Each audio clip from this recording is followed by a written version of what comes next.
নমস্কাৰ, মোৰ নাম শ্ৰী অতুল চন্দ্ৰ কাকতি। মই গুৱাহাটীৰ অন্তৰ্গত গণেশগুৰি শাখাৰ এজন পথ ব্যৱসায়ী।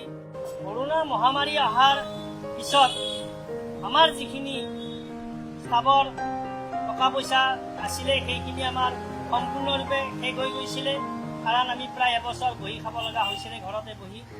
গুৱাহাটী পৌৰ নিগমৰ ফালৰ পৰা আমি জানিব পাৰিলোঁ যে PM স্বনিধিৰ আমাক পথ ব্যৱসায়ীবিলাকক, ক্ষুদ্ৰ পথ ব্যৱসায়ীবিলাকক পুনৰ আমাৰ দোকানবিলাক আৰম্ভ কৰাৰ কাৰণে এককালীন 10,000 টকাৰ সাহায্য প্ৰদান কৰিছে। এই 10,000 টকাটো বেংকৰ সহযোগিতাত ঋণ লৈ কোনোমতে মই মোৰ এই ক্ষুদ্ৰ ব্যৱসায়খন আৰম্ভ কৰিছিলোঁ।